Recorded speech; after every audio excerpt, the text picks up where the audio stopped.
Hello and welcome to Channels Book Club. My name is Olakunle Kasumu and it's great to be on the show today. Our guest today is a man that I admire and I find fascinating and intriguing. His first book, A Fatherless People, is a book that has generated lots of conversations around the world. Now, his other book, he's written other books, by the way, but I like to call this the other book because I thoroughly enjoyed reading it. It's titled 50 Years of Briton. He spent the bulk of his life living in the United Kingdom, and he has a lot to say. He joined us at our studio, and we had much to discuss about this very fascinating book titled 50 Years of Briton. Let's get to meet with him again and then enjoy the conversation. Dele Ogun is a historian, publisher, lawyer, speaker and author. Ogun, who is the convener of the Fatherland Group, is an alumnus of London Metropolitan University, the Chartered Institute of Taxation of England and Wales, and the London School of Economics and Political Science. Ogun was called to the English Bar and Nigerian Bar in 1985 and 1986 respectively. He is the author of several books, including A Fatherless People, Oyinbo Came to Africa, Ostrich Nation, and the Law, the Lawyers and the Lawless, amongst others. Ogun joins Channels Book Club to discuss his most recent book, 50 Years of Briton.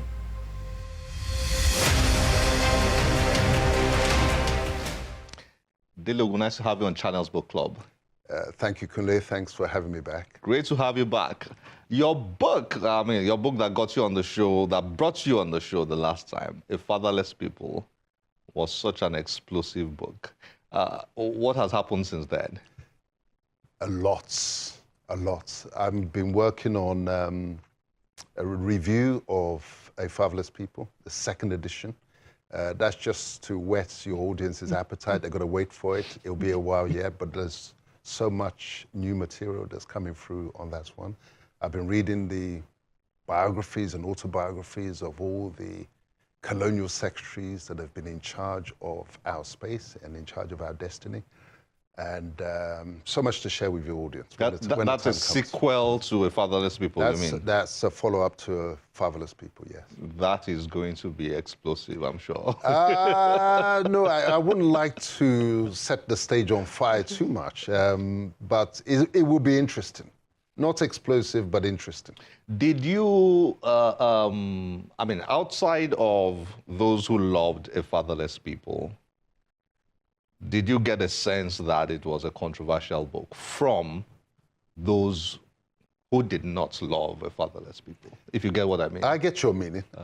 Yes, there was a lot of resistance to the contents of A Fatherless People because it was challenging the orthodox and conventional narrative. It was saying things that people did not want said. But I never got this. I expected those who were anti-A Fatherless People to come and challenge the contents. Nobody really challenged the contents, which tells me something. That's the work that we did to get things right, because we knew that the challenge was going to come. So I took tremendous care in making sure everything was carefully investigated. And I was assisted by the fact that I was relying on the evidence, the work of the opposing camp. It was their books, their writings, not my interviews or my conversations with past actors. So it was very difficult to challenge. And then on top of that, of course, they're dealing with a lawyer who's used to testing and interrogating evidence. So I put it out there for them to say, if I'm wrong, come out and tell me. And we didn't get that. So we must have got it right. What you said now in preparing for the sequels, very, very intriguing. You said you've read all the books, or most of the books, or many of the books, I don't know, maybe you correct me, of the past colonial secretaries. Correct. So they all had books, the Rhodes? They all had books. I mean, take, for example, Joseph Chamberlain. It had books. This guy there were 6 volumes. 6 volumes of his autobiography. It's actually a biography rather than autobiography. 6 volumes, each volume running into 600 pages. Wow. So there's so much material. The one who followed him was, his name escapes me for a moment. His was 3 volumes, each of 500 pages. So you see that there's so much content out there relating to the Nigeria story. Wow. That we need to get to grips with. And that's what I've been tackling most recently. Colonial secretaries, we're talking about the British guys who were in charge of the colonies. Yes, this was so basically they knew everything that had to be, everything to know. This was the Secretary of State for the colonies, just as you have the Secretary of State for Defense or the Secretary of State for Finance or whatever. This was the one who the buck stops on his desk. And on top of that, you've got a legacy knowledge that is being passed down from one Secretary of State to the other, and in succession. And so that is where the Africa project, the Africa vision, the Africa plan is fleshed out. That's the policy level, where they decide, for example, where will power go when we leave. That's what these books contain. You've read all those books? I've read them. I fear you. I fear myself. I mean, there must be so much there. There must be so much hidden in there. Well, hidden is not the right word because the books are there. Yeah, the books are there. It's for us to do the work, to find out what is there. Take, for example, I was shocked when I found a straight admission that there were certain colonies that were never to be independent. Either for strategic reasons or resource and economic reasons. So if you think about all the colonies that they had, and there's a principle. Some are too important to us to ever be independent. Wow. And ask yourself, is it possible that we're on that list? Nigeria. Is it possible? Is it? I'm asking you. I'm asking you. I think there's a high possibility. Oh, yeah. A high possibility that we are on that list, probably for a combination of the two. Of course, the content doesn't go so far as to disclose the actual list, but is down to us to work by deduction and by inference to say how important a colony was Nigeria within the context of the imperial project. And if we are satisfied that we were very important, then it's quite possible.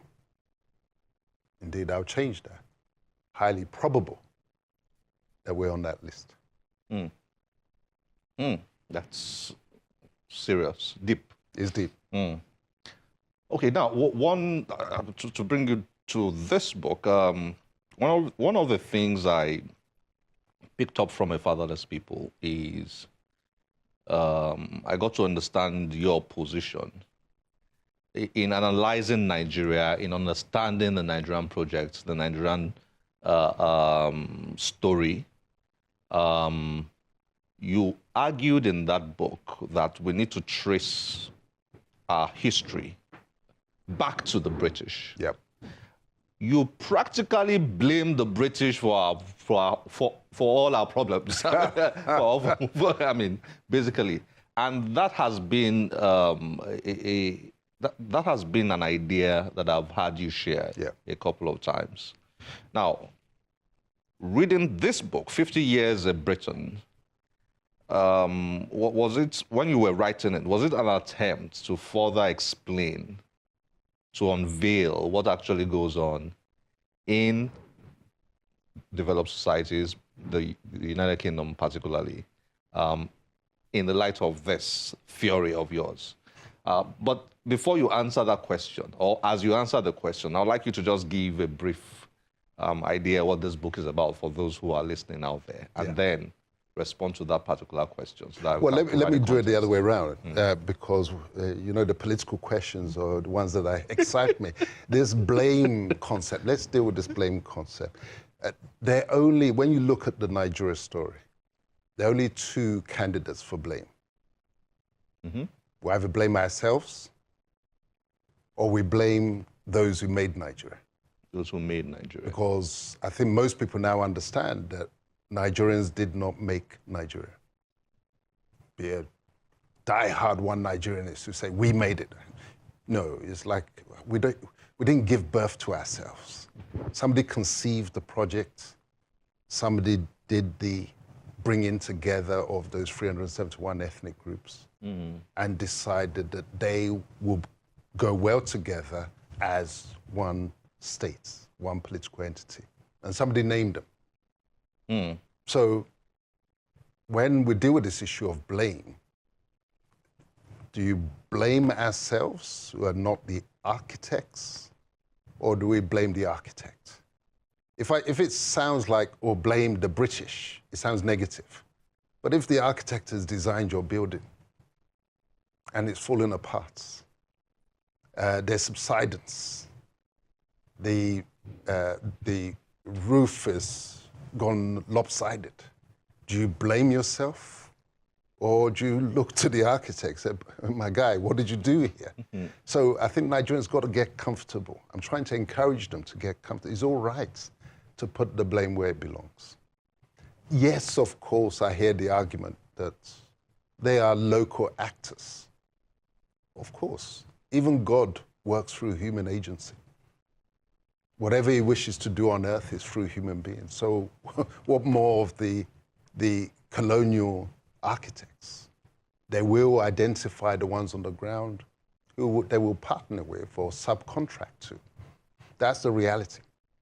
But when you've got a project like this that affects the lives of so many of us, not just now, those who have gone, those ahead of us, we must have the confidence. We must have the honesty, I'll go so far as that, to say, put the blame where it belongs. It's the architects. And who is the architect? Those colonial secretaries. All those books I've been reading is all about how they did it, the calculations that they were going through in terms of at which point do they hand over the controls. We didn't fix the date of independence. I spoke recently about the contrast between Nigerian independence and American independence. American independence, the British didn't fix that date of July 4th. 1st of October, did we choose the date? So these are the realities that we must get comfortable with if we're going to re-engineer this. And so this book is a sequel to my very first book. This is autobiographical. This is the climax of the story of that young boy that you guys owe a lot of money to because he was taken out of this country at the age of 7. That's you, to be clear. That's me, yeah, to be clear. He was taken out of this country at the age of 7 and sent over there to understand how things work over there, particularly at the political level, at the social political level, and to report back such that we can understand the experience that we've been through the appropriate lenses. You can't solve a problem until you understand it. And you can't understand this particular problem until you really understand the way of life of the architects, the British architects. So someone like me who has lived in Britain since the age of 7 and spent 50 years there as a Briton, living their way, thinking their way, I consider that I'm in a unique position because I have the passion for history and the training in law, because the training in law is critical to the understanding of events. Lawyers, it's our everyday habit, especially trial lawyers. We're never there when the incident happens, when a contract was formed or when the crime was committed. Our job is to reconstruct the events on the basis of the evidence that's available to us. And bringing that together, when you can transfer those forensic skills into the reconstruction of political, historical events, that's then what enables us to, our people, to understand the Nigeria story properly. And so this book, 50 Years of Britain, is a report back to my fellow Nigerians.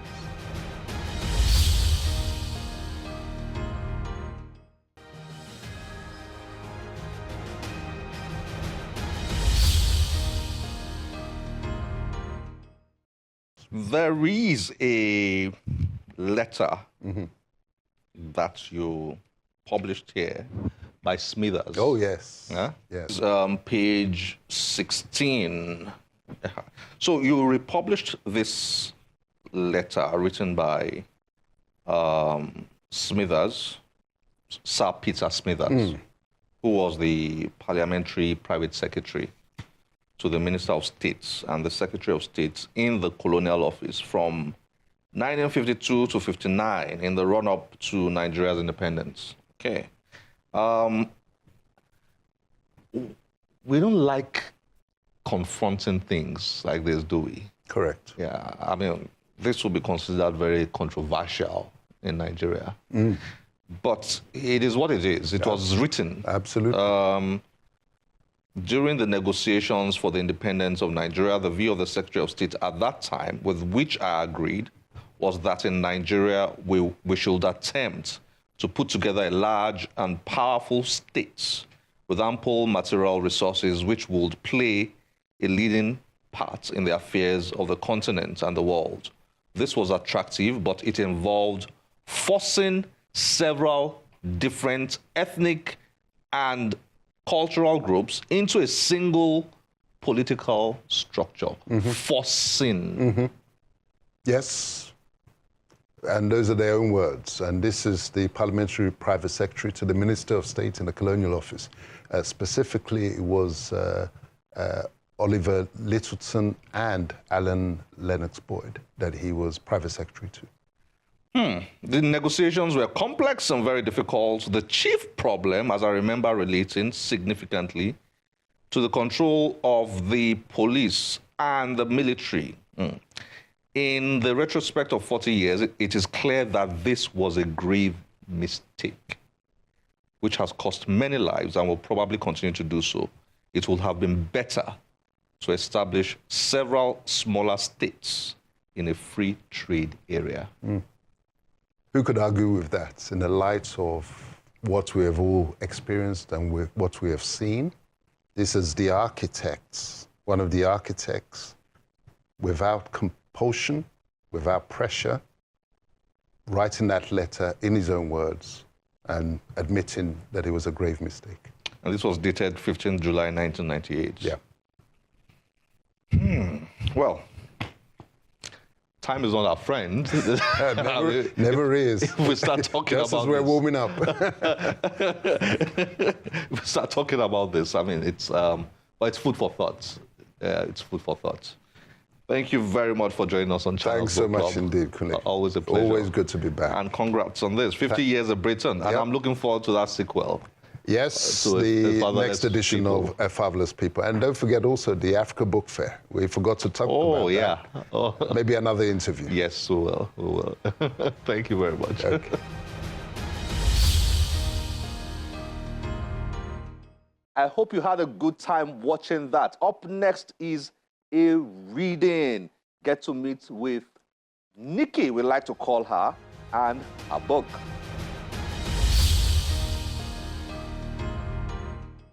Hi, I'm Nikki May, and this is my debut novel, Wahala, which was published in January in the UK, USA, and by Narrative Landscape in Nigeria. Wahala is been described as Sex and the City meets Big Little Lies. It's a modern, contemporary story about three mixed-race women living in London, and it's underpinned by a rather epic revenge twist. I wrote Wahala because I've always wanted to read a book that had people like me in it. I'm mixed race and middle class. So many books about black people are centered on trauma or struggle or pain, but we're not a monolith. I wanted to feature successful, sassy women living their best lives, enjoying life, going to nice restaurants, wearing nice clothes. And I thought, if I want to read it, I might as well write it. It started after a long lunch in a Nigerian restaurant with my Niger girls. As we sat there eating okra and eba and talking about our lives in Lagos and our lives in London, I realized that I straddle two cultures and they both live within me. So on the train home, I sketched out that first scene, and surprisingly, after lots of edits, the first page of the book is very similar to what I wrote that day. So I'm going to read an excerpt from the middle of Wahala. It's from a Ronke chapter. Ronke has taken Boo, her best friend, to her hairdresser in Peckham because Boo has decided she needs a full-on weave. Did I tell you what happened to Auntie Kay last weekend? Ronke asked. She knew she hadn't, but she wanted to start this story casually. No, what? Boo turned to face Ronke. Keep your head straight, Ma, said Fifi. I'm holding big needle, eh? Please don't call me Ma, said Boo for the fourth time. I'm sorry, Ma, said Fifi. It's going to be one big afro, said Ronke. Boo's hair was now a spiral of cornrows snaking round her head. Fifi was stitching on hair extensions, wefts of frizzy brown and blonde hair. I look like a mollusk, said Boo. The braid should be tighter, eh, said Fifi. This is not lasting a long time, Ma. It's tight enough. Boo peered in the mirror. I look like I've had a facelift, and I think it might be too long. I don't want to look like Shaka Khan. I'm cutting it after, Ma. Fifi muted the sound on the TV. Sister Ronke, you were telling us about your auntie. She pronounced it auntie. It made Ronke feel homesick. In Nigeria, everyone older than you was an auntie or an uncle. It was terrible. She'd only been home for 2 weeks when it happened, said Ronke. She ate the last piece of kelewele and wiped her hands on a napkin. She'd heard the story 3 times now, first from Uncle Joseph, then Auntie Kay herself, and finally her cousin Obi. And she'd told it 3 times, to Rafa, Kayode, and Kayode's sister, Yeti. It got more exaggerated with each retelling. She spun her chair around so she was more central, then decided standing would be more dramatic. This was proper Niger gist. It had to be told the right way, in a loud voice with lavish gestures. It was a regular Sunday, Ronke began. Auntie Kay had been to Lagos for the weekend. After church, she set off for home, an easy 2-hour drive. Auntie Kay is always careful. She never uses the expressway at night, doesn't venture out after dark. She keeps the door locked and windows wound up, and all her valuables, even her wedding ring, were stashed in her handbag, hidden in the footwell. She'd even put her dummy bag on the passenger seat. What's a dummy bag? Asked Boo. A cheap bag to fool the robbers, standard practice in Lagos. Auntie Kay has a set of keys, a broken phone, and some old makeup in hers. It's a decoy. If you get carjacked, the thieves snatch it and run. By the time they find out, fingers crossed you're miles away. Bloody hell, said Boo. Lord in your mercy protect us. Fifi touched her hand to her forehead, chest and shoulders. Ronke paused, worried Fifi would stab herself with the big needle. Once Fifi was safe from puncture wounds, she resumed. Ronke realised she'd gone a bit RuPaul on the last line, Rafa's influence. So she closes her eyes, crosses her hands around her chest and bellows at the top of her voice. This God-speaking part hadn't actually happened. Ronke had added it for Fifi's benefit. She considered lying on the floor, doing a full arms-crossed impression, but the salon was dirty. She sang, aiming for soprano, improvising as she didn't know the tune. Save me, Jesus, from this God-forsaken place. Ronke paused to ramp up the tension. Then what? Said Boo. Sweet holy Jesus, said Fifi. The next thing she hears is a soft, sweet voice asking if she's okay. Auntie Kay opens her eyes and there's a beautiful woman dressed in white, an angel kneeling beside her and telling her she's safe. Turns out the thieves were scared of God and they scarpered. A passing car had seen it all and rushed to help. The driver of the car was the angel, a nurse in uniform. She picked Auntie Kay up, dusted her down and gave her an escort all the way to Ibadan. Oh, Yame, yeah, God is truly wonderful. He works in mysterious ways, said Fifi. That's it. I'm never going to Nigeria, said Boo. Shit happens everywhere, said Ronke. Thanks so much. I hope I've whetted your appetite. This is the only Wahala you need in your life. It's available now from all good bookstores and Narrative Landscape. Thank you.